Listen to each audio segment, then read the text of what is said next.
எல்லோருக்கும் நமஸ்காரம்.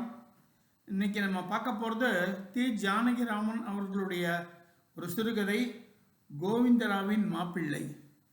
இந்த புஸ்தகத்தில் அது 1959 தீபாவளி மலர் கல்கியில் வந்ததாக போட்டிருக்கா அண்ணா.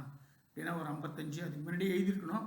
அந்த காலகட்டத்துக்கு போய் நம்ம இந்த கதையை ரொம்ப ரசிக்கும்படியாக இருக்கிற ஒரு கதையை நமக்கு எழுதியிருக்கார். அதான் நம்ம இன்னைக்கு பார்க்க போகிறோம். தி ஜானகிராமன் அவர்களின் கோவிந்தராவின் மாப்பிள்ளை. கோவிந்தராவ் மொட்டை மாடி கைப்பிடி சுவர் மீது ஒரு காலை மடக்கி போட்டு உட்கார்ந்ததும் உட்காராததுமாக எங்கேயோ தொலைவில் பார்த்து கொண்டிருந்தார். ரொம்ப பெரிய யோஜனை போல இருக்கே. ஆமாம் சார், எங்களுக்கெல்லாம் ஏன் பண்டிகை வருதுன்னு கேட்டுட்ருக்கேன். யாரையா? உடுப்பி கிருஷ்ணனை கேட்டாச்சு, பதில் இல்லை. வேற யாரை கேட்கலான்னு யோஜனை என்று வழக்கமாக பூக்கின்ற புன்முறுவலை பூர்த்தார். அந்த புன்முறுவல் சோடா பாட்டில் மூக்கண்ணாடிக்குள் சிறுத்திருந்த கண்களை இன்னும் சிறிதாக்கி விட்டது. உங்கள் எஜமானரை கேட்கிறது. எதுக்கு எஜமானர்? வேலைக்கா விசுவாசத்துக்கா? போனஸ் 30 ரூபாய் கொடுத்துட்டாரு, சும்மா அவர் தான் என்ன செய்வார் என்று மறுபடியும் கண்ணை தொலைவில் வீசவிட்டார் அவர். மாநிறமாய் இருந்த உடலில் ஓயாத வேர்வையிலும் அடுப்பு சூட்டிலும் தாமிர கருப்பு ஏறி இருந்தது. கோவில் மூலவரை போல மாறாத ஒரு எண்ணெய் பாடம் வேறு. கூறாக மீசை, வளையமாக தலைமயிர், நல்ல கருப்பு மயிர். ஆனால் வாரி பார்த்து வெகு காலமாகிவிட்டதாக ஞாபகம். இடையில் கடலை மாவு வேகிற மாதிரி நரையும் கரையும் படர்ந்த 4 முழ வேஷ்டி, ஜோட்டியாக அரிசி உளுந்தை போட்டு ஆட்டுரல் முன் உட்கார்கின்ற உடம்பு, கையும் காலும் மார்பும் கண்டாக வைரம் ஏறி கிடந்தன. விரல்களில் நிரந்தரமாக ஏறிவிட்ட வேலை கருப்பு இல்லாவிட்டாலும் சற்று அழகாகவே இருக்க வேண்டிய கைகால் தான். என்னதான் ஹோட்டலில் சாப்பிட்டு விட்டாலும் 6 குழந்தைகளை வைத்துக்கொண்டு 74 ரூபாய்க்குள் பட்டணவாசம் நடத்துகின்ற பீதாம்பர ஜாலம் ஒரு ஜாலம்தான். இதை பார்த்திருந்தால் நரகாசுரனை அவன் கொன்றே இருக்க மாட்டான். மகிஷாசுரனை அவள் மறந்து போய் கூட பார்த்திருக்க மாட்டாள். மாப்பிள்ளை வந்தாச்சு தெரியுமா என்றார் கோவிந்தராஜன் கண்ணை தொலைவிலிருந்து என் பக்கம் திருப்பி. மாப்பிள்ளையா? எப்போ? 1 மணியாச்சு. வந்தார், காபி சாப்பிட்டாரு, இப்படி பார்க் பக்கம் போயிருக்காரு. அவருக்கு மாப்பிள்ளை வாழ்த்த அழகைத்தான் எப்படி சொல்வது. அவனும் உடுப்பி பையன்தான்.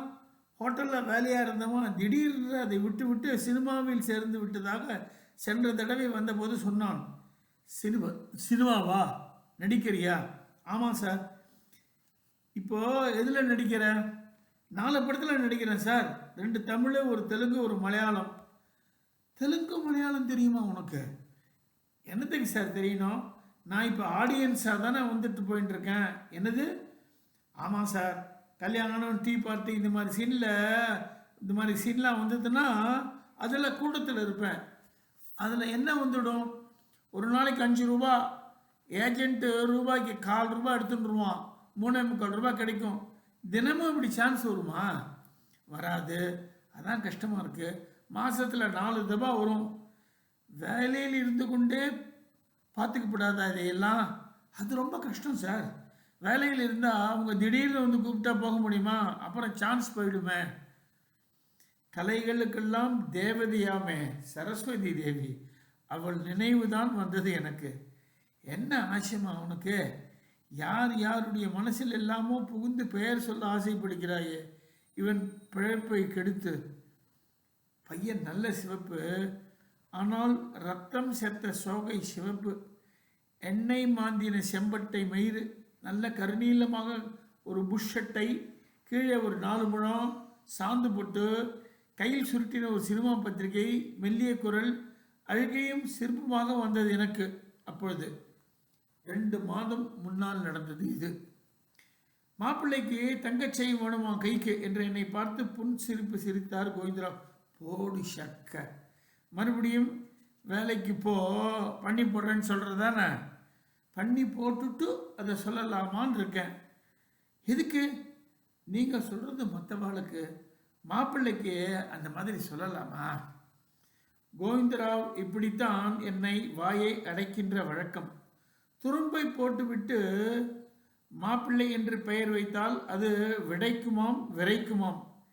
என்ன அஷடா இருந்தா மாப்பிள்ளை என்ற பெயர் கதாயுதம் போல அதற்கு பலம் கொடுக்கின்ற பொழுது முகத்தில் வெள்ளை பொடியை பூசிக்கொண்டு கூப்பிட்ட குரலுக்கு சீன் எப்பொழுது வரப்போகிறது என்று ஸ்டூடியோ மரத்தடியில் உண்டைக்கட்டியை சாப்பிட்டு கொண்டு காத்து கொண்டிருக்கின்ற ஒரு பதர் கோவிந்தராவின் இந்த வைரம் பாய்ந்த உடலில் இவ்வளவு கிளியை பாய்ச்சியிருக்கிறது. விதியின் திருவிளையாட்டு தானே. கோவிந்தராவ் தானே தலையில் வாரி போட்டுக்கொண்ட அவதி இது. லல்லிக்கு 16 வயது இன்னும் முடியவில்லை. அதற்குள் குடுகுடுன்று ஓடிப்போய் கல்யாணத்தை பண்ணி வைத்தானே இந்த மனிதன். பையன் எப்படி என்றுதான் யோசித்தானா? நான் யோசித்து பார்த்தேன், பொறுக்கவில்லை. நீர் தான் ஏன் சொன்னீர் சித்த முன்னாடி ஏழைகளுக்கு பண்ணிக்க வரக்கூடாது என்று சூடாக சொன்னேன். மாப்பிள்ளை கேட்குறாருன்னு கைக்கு தோடா வைரம் போடும்னு நான் வேண்டான்ல, அதுக்கு இந்த அழுகை எதுக்கு, பேசாமல் வாங்கிட்டு வரோம். வாங்கியாச்சு சார். அதான் சொன்னேன். வாங்கியாச்சா? ஆமாம் சார். லல்லி என்று கூப்பிட்டு துளுவில் என்னமோ சொன்னார். லல்லி ஒரு டிஷ்யூ காகித பொட்டணத்தை கொண்டு வந்து நீட்டினான். நன்னா இருக்கா மாமா பாருங்க என்று அடக்கமாக கேட்டாள் லல்லி. 4 வயதிலிருந்து நான் தூக்கி விளையாடின லல்லி இது. என் முதுகு கை காலெல்லாம் துவைக்கும். ஆனால் இப்பொழுது கேட்கின்ற குரல் அந்த காலம் மலையேறி மறைந்த தொலைவுதான் கேட்டது. நாயகனின் திருவடியில் வைக்கும் காணிக்கையை பயபக்தியுடன் காண்பித்தாள் அவள். இது என்ன உலகம்? விலகி விலகி போகின்ற இது என்ன உலகம் இது? பொட்டணத்தை வாங்கி பார்த்தேன். ஒரே பவுன்றுக்கும் ஒரு மெல்லிய சங்கிலி, மணிக்கட்டில் துவழ்கின்ற சங்கிலி, புதுமெருகும் பட்டையும் மின்னிற்று. செய்கிறத செஞ்சு புட்டு தானா இந்த கூழப்பாட்டு பாடினேர் ஏயா? அவர் குறும்பு சிரிப்பு சிரிக்கும் போதே மாடியிலிருந்து காலடி கேட்டது. கோவிந்தராவின் 6 வயது பையன் ஏறி வந்தான். பின்னால் மாப்பிள்ளை, அதே வேஷ்டி, கருணீல புஷ்ஷட்டைக்கு பதிலாக இப்பொழுது கருஞ்சிவப்பில் ஒரு புஷ்ஷட்டை, மற்றதெல்லாம் முன்மாதிரியே, கையில் சுருட்டின சினிமா பத்திரிகை உட்பட. மாப்பிள்ளை என்னை சேமம் விசாரித்தான். கோவிந்தராவின் மகன் அவர் ஐஸ்கிரீம் வாங்கி கொடுத்ததை சொன்னான். இங்கே வா என்று மாப்பிள்ளையை அருகில் அழைத்து மணிக்கட்டில் சங்கிலியை போட்டார் கோவிந்தராவ். என்னை வணங்கச் சொன்னார். என்னோடு அவரையும் வணங்கி எழுந்தான் அவன். மாப்பிள்ளை உள்ளே போனான். லல்லியும் உள்ளே போயிற்று. வெள்ளை வர்ணம் அவரு, கைக்கு நன்னா இருக்குல்ல சங்கிலி என்றார் கோவிந்தராவ். அட கூறுகட்ட மனுஷா என்று சொல்வதற்கு பதிலாக ஆமாம் என்று சொல்லி வைத்தேன். இந்த மனிதனின் சந்தோஷ கன்றாவியை பார்க்க முடியவில்லை. எழுந்து உள்ளே போனேன். தடிமுண்டம் என்று கோவிந்தராவை என் மனைவியிடம் 3வது காதில் விழாமல் வைத்தேன். பார்த்தா சாது மாதிரி இருக்கு. கண்ணில் விரலை கொடுத்து ஆட்டிக்கிட்டே இருக்கும் போல இருக்கே வர. இல்லாட்டா இது இப்படி ஓசப்படாமல் வாங்கிட்டு வந்து நிற்குமா? ஆனால் அதுக்கும் தான் ஆசை. மாப்பிள்ளை கட்டுவிட்டார்னு அது ஜனக மகாராஜா மாதிரி பரப்பை பார்க்கணுமே என்று கண் காதெல்லாம் வைத்து ஆரம்பித்து விட்டாள் கௌரி. சரி, வேலையை முடி, அப்புறம் பேசிக்கலாம். கடைக்கு போனோம். இதோ இன்னும் 4 ஈடு, அப்புறம் முகத்தை அலமிட்டு வேற புடவை கட்டின்னு கிளம்ப வேண்டியதுதான் என்று ஓமப்பொடியை எண்ணெயில் புரிந்தாள் கௌரி. 6 வச்சுட்டு இருக்காள கோவிந்தராவ் பொண்டாட்டி, பேசாம உன்னை ஸ்வீகாரம் பண்ணின்னுடன். பொண்ணையா பிள்ளையா? பொண்ணைத்தான் எடுத்துக்கோ. ஏன் காலகாலத்தில் புருஷன் வீட்டுக்கு போகும். கடிகார சங்கிலி வாங்கி போடலாம் மாப்பிள்ளைக்கு. வேற 4 விட சங்கிலியா போட முடியும்? நீங்கள் போட்டுக்கிற புகையிலை காய்ச்சில் இன்னொருத்தரா இருந்தால் ஒரு காசு மாலையும் ப்ளூ ஜாக்கரும் பண்ணி போட்டிருப்பா. பிள்ளை வளர்க்கின்ற சாமர்த்தியத்தை மிச்சம் பிடித்த கௌரி பேச்சில் அதை வளர்த்து கொண்டிருந்தாள். ஜிலு ஜிலுவென்று பேசிக்கொண்டே இருந்தாள். எத்தனையோ 4 ஈடு ஆகிவிட்டது. நான் உள்ளே பேசத் தொடங்கி 1 மணி நேரத்திற்கு மேலாக ஆகிவிட்டது. ஒரு பாடாக எண்ணெய் சட்டியை இறக்கி பட்சணங்களை டபாக்களில் வைத்து பூட்டி விட்டு அவள் முகம் கழுவ ஆரம்பித்தாள். அமைதியாக இருந்த கோவிந்தராவ் வீட்டில் பேச்சு புரிந்தது. எனக்கு துளுவும் தெரியாது, கன்னடமும் தெரியாது. ஆக்கே கேட்ற என்று கோவிந்தராவும் மாப்பிள்ளையும் மாறி மாறி புரிந்து கொண்டிருந்தார்கள். மாப்பிள்ளையின் குரல் சூடாக இருந்தது. இயற்கை தானே, அதே இயற்கையை ஒட்டினி மாமனாரின் குரல் தணிந்து போயிற்று. கோவிந்தராவின் மனைவியும் நடுநடுவே என்னென்னமோ சொல்லி கொண்டிருந்தாள். பலார் என்று ஒரு அறை யாரோ ஒரு குழந்தையின் முதுகில் விழுந்தது. அது வேல் என்று அழாமல் குற்றத்தை ஒப்புக்கொண்ட அழுகியாக விம்மி விம்மி அழுதது. உமக்கு புத்தி இருக்கா என்று மாப்பிள்ளை கத்துவது போல் இருந்தது. அடுத்த க்ஷணம் என் அறைக்குள்ளே அழுகின்ற மைத்துனனை கையில் அழைத்து கொண்டு வந்து நின்றான் மாப்பிள்ளை. அவன் உதடு துடித்து கொண்டிருந்தது. என்னப்பா என்றேன். ஒன்றும் இல்லை சார், உங்கள் சிநேகிதர் புத்தியையும் சேர்த்து ஆட்டுக்கல்லில் அரைச்சி விட்டாரு. என்னது என்று பரபரப்போடு எழுந்தேன். நான் சினிமாக்காரனாக இருந்தால் என்ன ஒன்றும் செய்யலான்னு நினச்சிட்டு இருக்காரா சார் இவர்? என்னப்பா சொல்ல. கடிகார செங்கிலி போட்டுருக்கான், என்னோட நடிக்கிற காட்டாம்பிளின்னு சொன்னேன் சார் ஒரு நாளைக்கு லல்லிக்கிட்ட. அது போய் இவர்கிட்ட சொல்லியிருக்கு.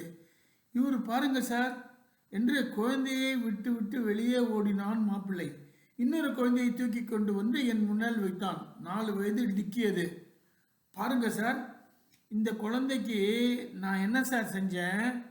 இது காதில் இருக்கிறத பிடுங்கிக்கிட்டு போய் சங்கிலி வாங்கிட்டு வந்திருக்கார் சார். நான் இவரை கேட்டேனா சார்? சத்தியமாக சொல்கிறேன், கேட்கவே இல்லை சார்.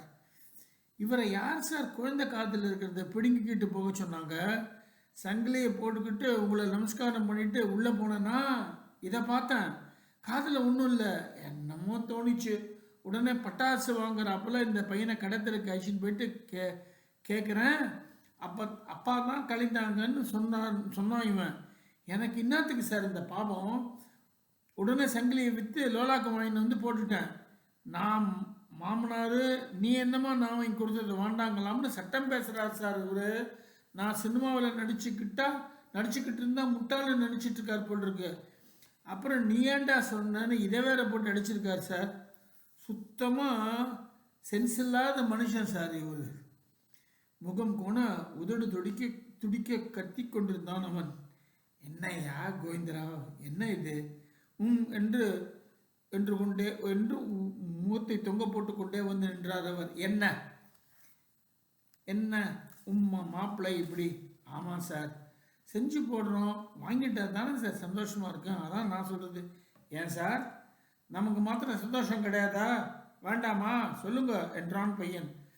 இந்த பாருங்க, குழந்தை கழுத்தில் லோலாக்கு போடாட்டி நான் போக போகிற ஸ்டூடியோலையோ எங்கேயோ குழாய் இருக்கோ அங்கே எண்ணெயை போட்டு ஸ்நானம் பண்ணிக்குவேன். அதென்ன பேச்சு என்றார் கோவிந்தராவ். அதான் பேச்சு என்றான் மாப்பிள்ளை. அவன் கிளம்பி போய் ஒண்டிக்கட்டையாக தீபாவளி ஸ்டூடியோவில் குழாயடியில் கொண்டாடி விடுவான் போலத்தான் இருந்தது. நானும் அவன் பக்கம் சேர்ந்து கொண்டேன். இதெல்லாம் என்ன சார் பிள்ளைங்க என்று சரணடைந்தார்.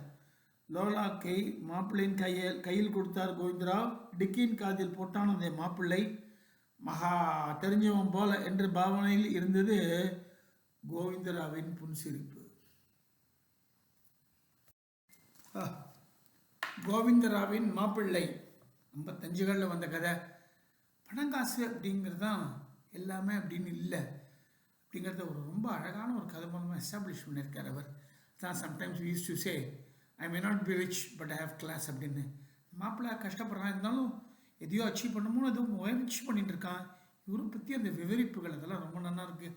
கடைசியில் அது முடியாது அப்படின்னு அந்த திருப்பி அந்த குழந்தைக்கு இந்த கதையிலே வாங்கி போடுறோம். நல்ல பல கதையில் பல விஷயத்த அவர் ஷாடி கீழ்ச்சி ரகலை பண்ணி எழுதியிருக்கார். இந்த மாதிரி நல்ல உணர்ச்சிகரமாக அந்த கரெக்டான உணர்ச்சியை வெளியில் கொண்டு வந்த மாதிரி. பரம ஏழை, எனக்கு ஒன்றும் இல்லைன்னா கூட கஷ்டப்பட்டால் கூட உன் பொண்ணை அழகாக பார்த்துப்பேன், எனக்கு அனாவசியமாக ஒன்றும் வேண்டாம் அவங்ககிட்ட இருந்தது. உன் குழந்தை இந்த குழந்தை காதிலேருந்து பிடிங்க எனக்கு பட வேண்டான்ற ஒரு ஃபீலிங்காக இருக்கிற மாப்பிள்ளையை தான் இந்த கோவிந்தராவ் மாப்பிள்ளை அப்படின்ற கதையில் அவர் சொல்லியிருக்கார். One of the fantastic stories of the Janakiraman. வழக்கம் போல் இதை நீங்களும் நன்றாக ரசித்து கேட்பீர்கள் நம்புகிறேன். நன்றி, வணக்கம்.